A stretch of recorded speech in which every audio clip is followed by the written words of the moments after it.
Stonehenge, monument sacré ou portail oublié dans notre monde, érigé il y a plus de 4000 ans, Stonehenge défie toujours les lois de la logique et de la science. Un cercle de pierre, aucune écriture, aucune certitude, et pourtant Stonehenge pourrait détenir des secrets bien plus anciens que notre histoire. Bienvenue dans Esoterica, les savoirs oubliés. Comme vous savez, les énergies se trouvent partout autour de nous. Et il y a sur cette terre certains points énergétiques qui parlent plus que d'autres. Et aujourd'hui, nous allons aborder un lieu énergétique très important et qui cache de nombreux mystères. Stonehenge, situé sur la plaine de Salisbury dans le sud-ouest de l'Angleterre, ce n'est pas une œuvre sortie d'un coup, mais un chantier évolutif construit en plusieurs étapes distinctes. La première phase de la construction a consisté à creuser un fossé circulaire et à creuser en cercle des poteaux de bois, qui servaient probablement à délimiter un espace sacré. Puis les bâtisseurs ont commencé à installer les pierres en commençant par les plus petites, appelées les bluestones, qui ont été transportées depuis le pays de Galles. Ces pierres étaient disposées en double cercle. La phase suivante a vu l'arrivée des impressionnantes pierres sarcelles, pouvant peser jusqu'à 25 tonnes. Ces pierres monumentales ont été dressées en un cercle et surmontées d'arches horizontales appelées lonteaux, créant l'iconique architecture en trilite que l'on connaît aujourd'hui.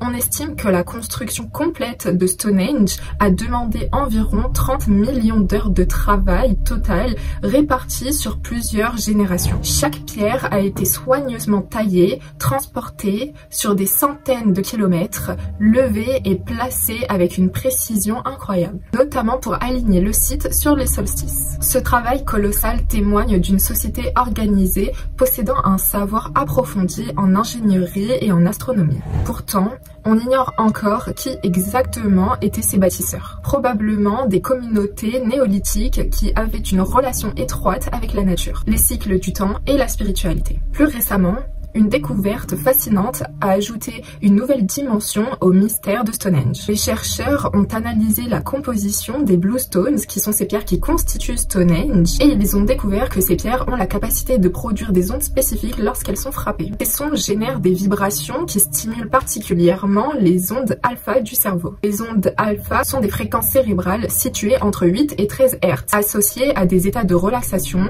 profonde, de méditation et de diminution du stress. En favorisant ces ondes alpha, les vibrations des bluestones aideraient à apaiser les esprits, faciliter la récupération nerveuse et physique et même améliorer la régénération cellulaire. C'est une explication scientifique qui pourrait confirmer les anciens usages rituels de Stonehenge comme lieu de guérison. À côté des ondes alpha, il existe d'autres types d'ondes cérébrales. Les ondes bêta liées à l'activité mentale intense, elles ont également été associées au sommeil léger et à la créativité. Ou encore les ondes delta associées au sommeil profond. Cela expliquerait pourquoi des milliers de personnes à travers les âges ont entrepris des pèlerinages parfois très longs et difficiles pour venir au contact de ces pierres, en quête de guérison, d'apaisement et d'élévation spirituelle. Au fil des siècles, Stonehenge est devenu bien plus qu'un simple monument en pierre. Il s'est inscrit dans la tradition et la spiritualité des peuples anciens, en particulier des druides. Les druides étaient une caste de prêtres, philosophes et guérisseurs dans les sociétés celtiques, connus pour leur lien profond avec la nature, les cycles lunaires, solaires et leurs pratiques spirituelles. Bien qu'on ne sache pas précisément s'ils ont construit Stonehenge, il est certain qu'ils l'ont utilisé comme un lieu sacré. Stonehenge servait alors probablement de temple, d'observatoire astronomique, mais aussi de centre de rituels guérisseurs et de connexion spirituelle. Les druides croyaient que ces pierres détenaient une énergie puissante capable d'influencer le corps et l'esprit. Cette communauté vénérait l'énergie invisible qui pousse dans ces lieux, à la croisée des forces telluriques et cosmiques.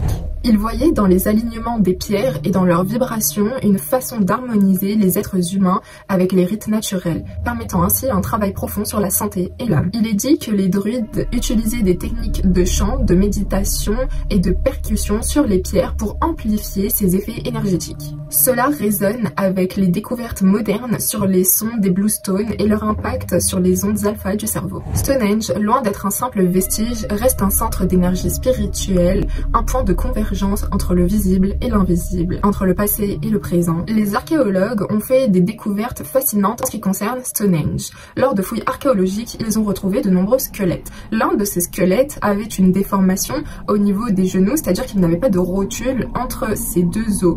C'est-à-dire que le fait de marcher lui était une grande souffrance. Sauf qu'on pense que cet homme a parcouru l'Europe entière, à peu près depuis la Suisse, pour se rendre à Stonehenge. Pourquoi est-ce qu'un homme dans une telle souffrance se serait rendu jusqu'à Stonehenge? Lors de l'étude de son squelette, les archéologues se sont rendus compte que son crâne avait été ouvert et qu'une opération du cerveau avait été effectuée sur ce dernier. Ce qu'il en résulte de cette histoire, c'est que les archéologues pensent que cet homme avait une autre maladie qui elle était cérébrale, contrairement à sa maladie osseuse au niveau des genoux, et qu'il s'était rendu jusqu'à Stonehenge après son opération ou peut-être avant son opération pour justement bénéficier de ce sanctuaire de guérison. Les historiens et les archéologues pensent que cet homme avait été placé au cœur de Stonehenge afin justement que les druides puissent taper sur les pierres qui entourent le sanctuaire afin de faire un rituel de guérison. L'idée que la conscience humaine puisse s'ouvrir et s'élargir grâce à l'énergie des pierres donne un sens profond à ces pèlerinages. Et il n'était pas le seul à avoir parcouru des kilomètres pour être soigné et guéri par les ondes alpha émises par les Bluestones.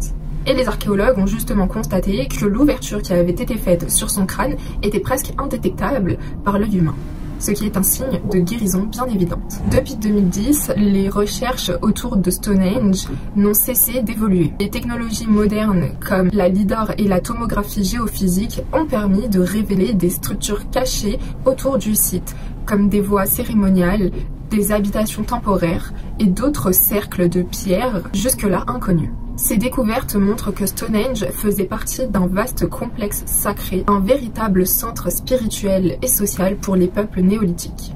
D'autre part, des études récentes ont renforcé l'hypothèse que la provenance des pierres, notamment les Bluestones, n'est pas anodine. Leur composition minérale unique serait à l'origine des ondes alpha détectées. Et pour la petite anecdote, les Bluestones s'appellent ainsi car lorsqu'on verse de l'eau sur ces pierres, elles deviennent de couleur bleue, d'où le nom Bluestones. En 2022, une équipe a publié une étude affirmant que les sons produits par les pierres de Stonehenge ont une fréquence proche de celles utilisées aujourd'hui en thérapie sonore pour la relaxation et la guérison. Cette confirmation scientifique rapproche un peu plus le passé mystique du monument et des connaissances actuelles. Enfin, Stonehenge continue d'attirer des milliers de visiteurs chaque année qui viennent y chercher inspiration, méditation et connexion avec les forces invisibles. Le site est aussi au cœur de débats entre archéologues, ésotéristes et passionnés, chacun y voyant des clés différentes pour comprendre ce mystère millénaire. Stonehenge demeure un lieu où passé, présent et mystère se confondent. Ce cercle de pierre, érigé avec une précision et une volonté incroyable, continue de fasciner et d'interroger. Au-delà de sa fonction astronomique ou architecturale, Stonehenge semble être un pont entre l'humain et l'invisible, un sanctuaire où l'énergie des pierres résonne avec celle de nos esprits. Les ondes alpha émises par les Bluestones, le rôle sacré des druides, le pèlerinage de cet homme venu en Suisse, tout cela dessine un tableau d'une profondeur insoupçonnée. Nous sommes au cœur d'une vérité ancienne, dont les secrets ne cessent de nous défier. Peut-être que Stonehenge est là pour nous rappeler notre lien intime avec la Terre, avec les énergies subtiles qui nous entourent, et avec notre propre capacité à guérir et à évoluer.